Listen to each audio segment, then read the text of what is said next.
Bote na balandi nyonso ya tokomi wapi na lobaka toujours epenge Fofana na pesi salamu aleko na ba cher nyonso lolenge mona pesi ba chrétien nyonso mbote po na yebi kengo présence nanga na ba écran na bino na bandako na bino na yebi kengo na comité islamique ba yebi kengo o abiso cher yewana o abiso mwalimu yewana o abiso ndeko yewana ndeko ango nani epenge Fofana. Salam alaikum na bachar nyonso. Na lobaki na bino boy. Eza bien ko soutenir mutu. Eza bien ko za derrière mutu. Mais mutu oza sima na ye. Aza na idéologie nini. Comportement na ye ezalaka ndenge nini. Lolenge na ye akofanda na bato. Ezalaka ndenge nini. Ezalaka bien ko za la patron. Mais devoir ya patron et pas ba travailler ezalaka nini. Ezalaka bien ko za la travailleur. Mais devoir à travailler pas patron ils la canine. Pèse la bien que le bazan va travailler nangai. Mais l'autre no ça la kabango. Ils la bien aussi que le bakano patron na biso.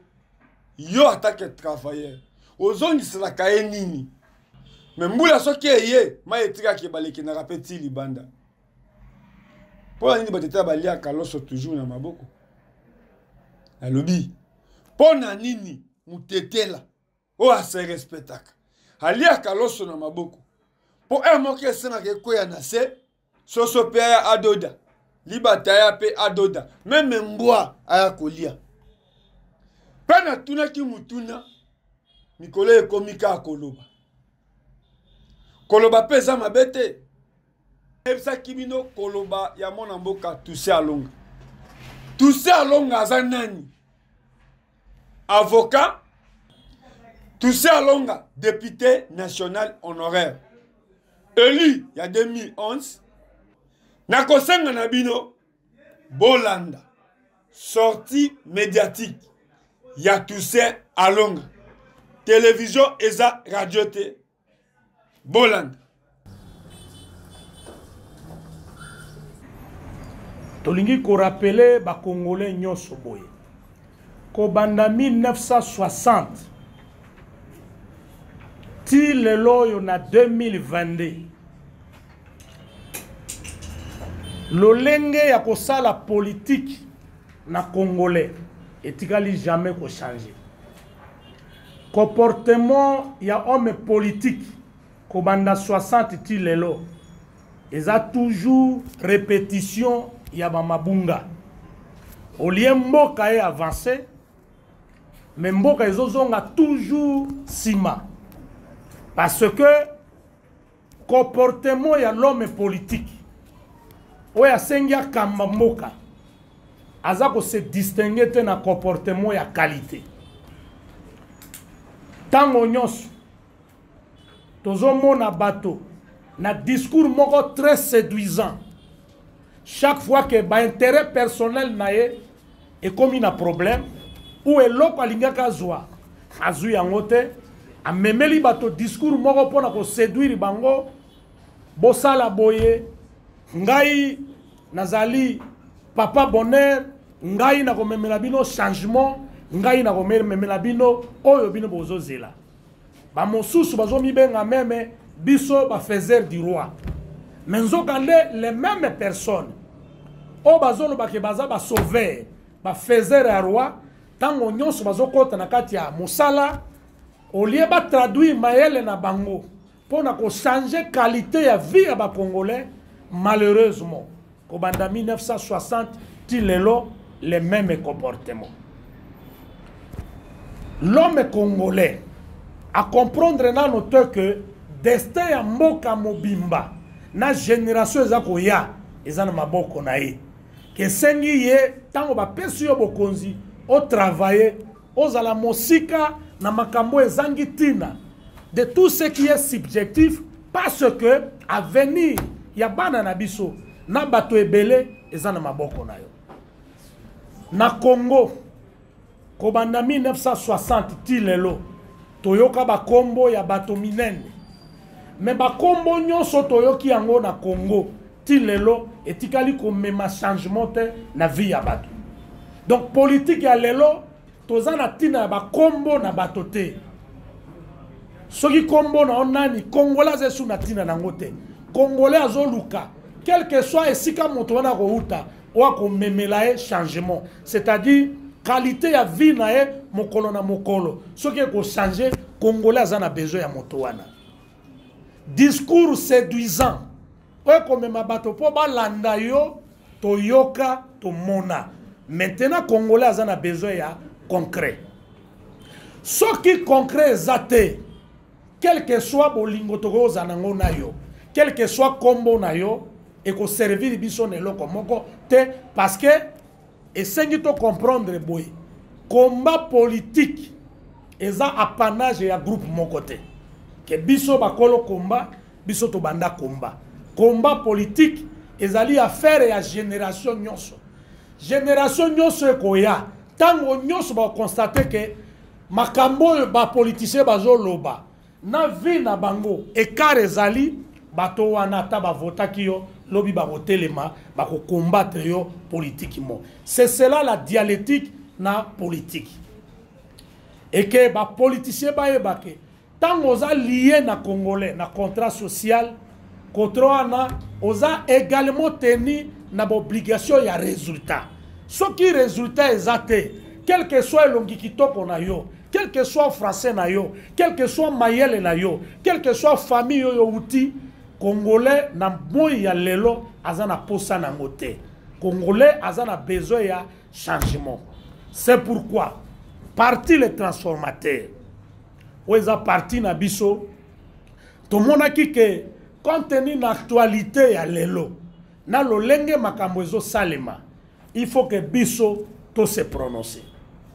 to monike il faut to rappeler na ba Congolais toza banani to uti wapi tozo kenda wapi na histoire politique na biso na 2006 tango esengaki to pona nani akoyi ko memela biso changement to hésitaki te entre ba force ya statico na Jean-Pierre Bemba to telemaki to ponaki Jean-Pierre Bemba to battre campagne pona gratuitement ça ko senga 1 franc parce que nous étions engagés tous qui espérer que nanzela naye changement goya et salema kindengo alate na 2011 tango esenga to pona entre ba candidat bazalaki président ya parti les transformateurs tout ça alonga a hésita quitter a ponaki Tshisekedi wa Mulumba de heureuse mémoire moto grâce naye a delia langue na biso banda université pour tout ça la politique de tous alelo to battre campagne pour na Etienne Tshisekedi wa Mulumba avec courage na engagement sans 1 franc na 2018 une fois encore deux frères de même famille politique et opposition Martin Fayulu na Félix Tshisekedi bakei na Genève kuna mamo bule salemaki et sengaki tout ça longa pona entre bango mibale sans hésitation sans bâti en bon na poche sans influence na moto to pona ki na tango wana Félix Tshisekedi to battre campagne nae avec beaucoup de courage et avec engagement to zwa ki avion awa ko kendali sala gemena bumba avec tous les risques possibles et je voudrais ici la fungola parenthèse na rappeler bilo tango rakomaki na lisala na gemena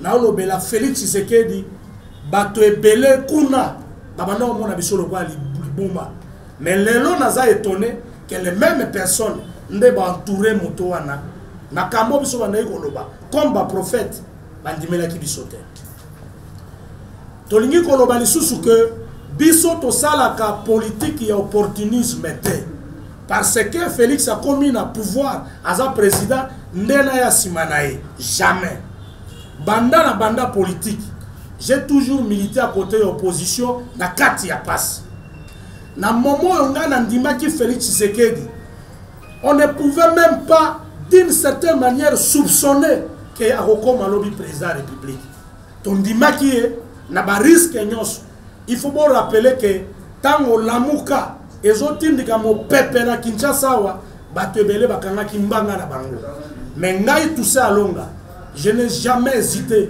à lever ton angai pour appeler les gens à voter numéro 20. Je me rappelle na Kingabwa, nazo lobela, nazo yebisa bato ba voter Tshisekedi. Papa moko ya monga la telemi, alobi nanga, alobi bandai lokwa moto, osukisi lokwa nyama, parce que na présenté candidat numéro 20. Bato ba vivre campagne na momo wana, ba évitation ni nezagi na Kinshasa. Malgré tout cela, j'ai bâti campagne au grand jour. Candidat nanga numéro 20, Lelo a commis président. Parti les transformateurs na président nae, va conclure que Félix Tshisekedi a zali fruit, il y a combat na lutte politique na biso. Tokoki jamais ko abandonner. Il faut to accompagner jusqu'à la fin ya mandat nae, peut juger mandat nae na makamboyo a prometaki peuple congolais. Voilà pourquoi nous avons accepté publiquement, sans contrainte, il y a continuer le combat, il y a soutenir, et ça le coup là, maman a boti moi a abandonné moi naï. Ils sont toujours considérés que, et c'est à juste titre, to considérer que Félix Tshisekedi a zali résultat na fruit, il y a combat politique na biso. Tokoki ko cracher combat oyo to salaki yango lobité parce que tout ça longa aza parmi bato ba milita qui avènement ya Tshisekedi na pouvoir. Partout les transformateurs. Et il faut qu'on rappelle ba Congolais que pourquoi to respecter le président de la République ko landisa manali konzi ya mibeko auto bengi constitution et lobby boy respect aux autres l'institution président de la République mais président azali moto et ça na sorte moko ya ba benga en français dichotomie entre l'institution président de la République et l'individu Tshisekedi.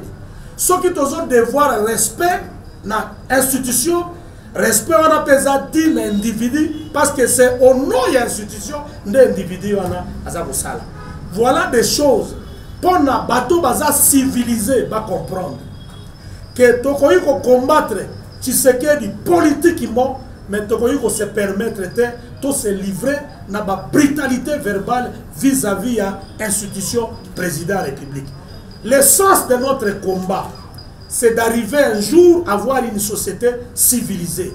Oh bato bakoyi ko confondre te ba institution mboka na ba passion ya ba individu. Voilà. Et loko oyo parti les transformateurs a bengi bino lelo pour amema bino pour comprendre l'essence ya combat nae, l'essence na lutte nae, pe objectif nae. Elingi koloba boy. Biso tokotikalaka jamais kozala ba opportuniste politique. Parce que na tango to ndimaki ko battre campagne pour na Tshisekedi. Au-delà de tout doute raisonnable, bato bandimaka te que moto wana boyo komba président. Mais biso to ndimelaka ye. Eza lokola lelo ozotambola na nzela omoni mwana moko aza na lipapa. Azangi eloko kolia azolela nzala. Mais qui peut investir na vie ya mwana wana à croire que cet homme peut avoir l'avenir? Makambo boeza réservé uniquement na ba visionnaire. Bato ba mona ka musika. On peut investir dans la vie à moto, peut lobby moto na comme musika. Mais en son temps, parti les transformateurs, na président na to monaki yango. Pona osuki sena lingala ningi koloba bo. Toza pour inviter ba Congolais. Ba comprendre que to pesi président mandat. Mandat to pesi a travailler pour na bien-être ya ba Congolais. Et que les Congolais doivent comprendre également que le combat politique est une affaire à génération. Chaque fois que moto est un mandat, ce qui est ça, makambo oyo ba Congolais ozela et pas na été politiquement Congolais à côté les magas au combattre toujours.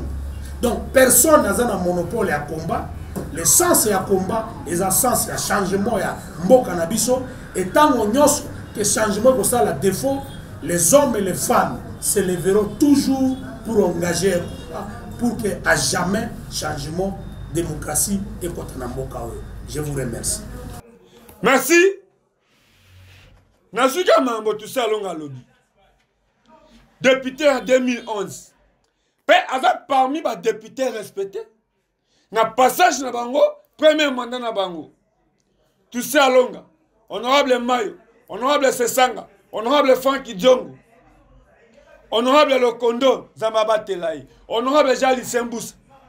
Si 500 députés, et bah ça va député, so autant 10 députés. Autant à tout ça Alonga na passage na 2011. Parmi les avocats, il y a Mokoyo. Oh ba gagna procès. Oh na kotanga na bango. Qui a réussi vie. A simbi $10. A simbi $100. A sombi etenya mabele. A sali si bato. Même na politique. Ça cause la ministre. Ça cause la mandataire. Tout ça à longue. Alors en 2006. A soutenu Jean-Pierre Bemba. Comme candidat. Il y a des Congolais à face de Joseph Kabila. En 2011, a soutenu Etienne Tshisekedi, B52, père de la démocratie, le peuple d'abord. Tout ça longa a soutenu Etienne Tshisekedi. A soutenu Tshisekedi, Wamulumba, Mobali ya Maman Marthe. Père tout ça longa, Aza Muluba te, Aza Mutuakana te, Aza Mutetela te. Mais comment Mungala a soutenu Kasaye pour la Fufuta, pour la Ndakalata, pour la idéologie, pour la message, pour la charisme. Tout ça long. Asali Kapan, Félix Antoine Tshisekedi Tshilombo. Sur le plan financement, tout ça long a mis l'argent. Tout ça, on a eu candidat député dans la liste à UDPS. Après que ça, la campagne Équateur, tant qu'on va proclamer élection, tout ça, on a zongi l'Équateur. Qu'on remercie Bana Lisala, Bana Angenga, Bana Bokutu, Bana Binga. Père ça qui accompagné na Epenge Fofana. Nous avons une image Kangai. Na bokasi ya Manix Kembolo. Na zongi Sabino Sim. Kozonga na Lisala. Discours naï. Deva bana Lisala. Bana Grand Équateur. Bato mema Joseph Kabila na Grand Équateur. Joseph Kabila atikani na Équateur. Bino moko boyoka. Maloba ya Toussaint Alonga. Na Équateur. Bolanda. Mama bandeko na ye awa pambate Lisala ezali esika koko na ngai baboti na ngai bakoli babotama Lisala ezali mboka na ngai. Nazo senga na bino bana ya Lisala, bana ya Bongandanga, bana ya Bumba, bosala parti PLT, parti numéro 1 na kati ya Mongala. Est-ce que boyoki ngai? Ça déjà d'accord na ngai bo bete maboko na to. Nyenye. Degré ya pauvreté eza makasi. Pona nini? 18 ans na règne ya président Kabila. Jamais atia ma colonel na Lisala. Nzokande nyenye landangai naza moto na lobaka vérité pe na lobaka malamu. Landangai. Règne ya président Kabila. 5 chantiers ya république. Ata eloko moko te esalema na Lisala. Nzokande awa ezaki na ba député eli na parti ya président ya kala bazo bini sabino ba kabela bilo ba 1000 francs. Mais Lisala etikali na pauvreté. Nzokande ville ya Lisala ezali ville historique. Pambate deuxième président de la République Maréchal Mobutu Abotamao. Quel mépris, quel sabotage. Jusqu'à Zaka to continuer na bozoba ya boye. Bazana respect na bilote. ntina na bino te me balingi bino bobinela merci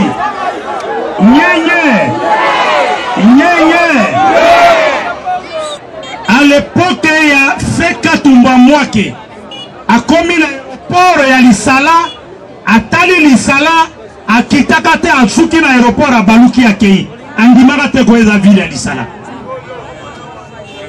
makadame Mobutu tiaka esila te atika ti lelo 22 ans kaka ndenge batika yango ndenge ezali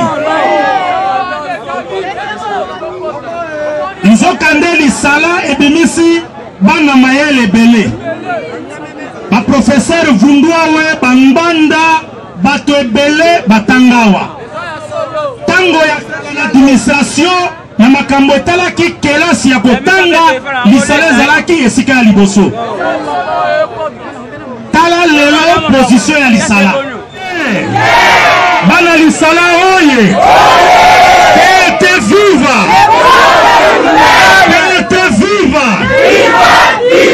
viva pour la transformation du Congo eza nyenye tango ekoki révolution ekota na kati ya Mongala bo ezite te kotelemela moto nyonso oyo akoya na moyibi po azongisa province oyo na nsima botelemela ye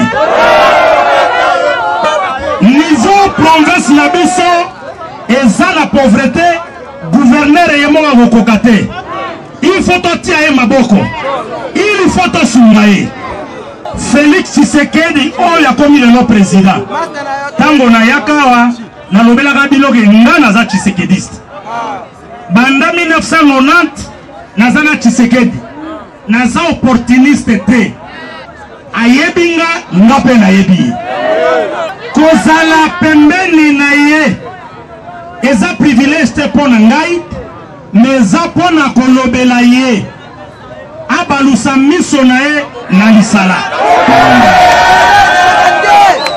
na promettre bino kozonga na ngai na kosenga audience epa na président ya république koyebisa ye ndenge azotambola na baprovince nyonso il faut aya awa na Lisala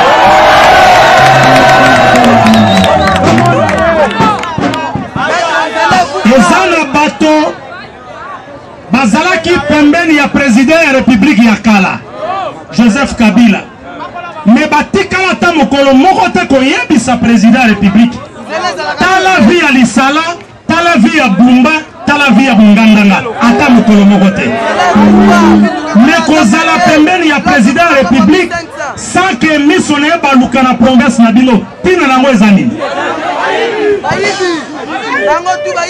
nyenye Lisala oye PLT viva yango toyewa na se na moi ya makasi otiki misala na bino batata ba mama pona koyoka message oyo eza début ya changement na province ya Mongala tokotika lisusu makambo etambola mabete na province oyo lelo bato bauti Sorbonne bato bauti Belgique bamemiso wapi lelo tu sais alonga lobby ye aza toujours constant azo soutenir toujours président de la République pour te conjuger mandat na côté 5 ans tu sais alonga alobi a conjuger toi quoi ça discours après 5 ans au état de siège au social au développement au santé na makabo mona mboka tu sais alonga lobby est-ce que akosi na nyonso tu sais alonga lobby est-ce que akosi yango na kotuna na IDPS mona mboka Ogisa Kabuya mona bute tu sais alonga azo mérité te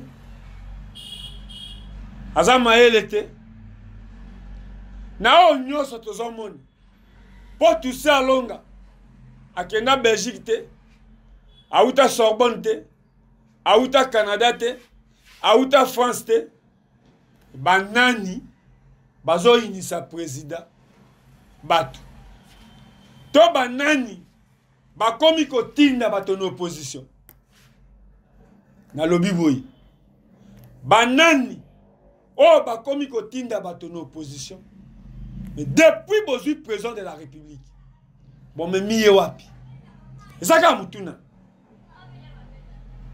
yo ute Équateur ozalaki na Kabila omema Mungwa te omema eloko te lelo pe ozui président Félix omemi nini na Équateur si on a campagne okoloba nini. Merci na remesaka toujours Amos Lubaki Manix Kembolo Dieu Makesela Trésor Zolozolo Didier Kit Ngamoko Epenge Fofana gardien du temple le lève du maître notable à Sankourou ton mona batu toyamba batu d'ici la campagne boloba suni mais ça passe ça mao vous avez un ministre à jeunesse oh yemoko azo respecté maloba na été alobini et ça passe ça mao ya ngai na kutani na ministre à jeunesse oh alobi na munoko naye mais après mais ça ka mandat ngai na sana mandat libela bon retour au pays pasteur Claude Kabundu Alessa muto afanda apena boyepe alamuki abengi Epenge Fofana muto kola Claude Kabundu Alessa muto azana mandat éternel ya Nzambe o esila kati azoyebe Epenge Fofana bongo yoti le bipera manyame kokoya excellence honoré ezama mais ça va bien qu'on a la joueur qu'on a la sélectionné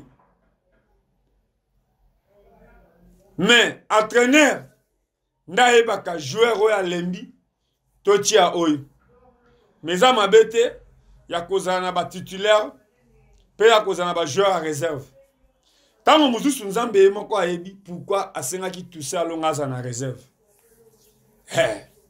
na lobi boy et ça va bien qu'on a une équipe qu'on a sélectionné mais entraîneur hein ibenget mona mboka miyayo ndaeba akeno putuma bialembi toko tsambokani to Yusufu Mulumbu alembi toko tsakebano ele musuta mangwe kokia ba mamba gouvernement bo sala keba pour travailler déjà 4 ans bo sali nini pe banani ba komi kotinda ba garder du temps en opposition tant qu'on en a kana lo yengete tout ça longa à lobby aza représenté à Grand Équateur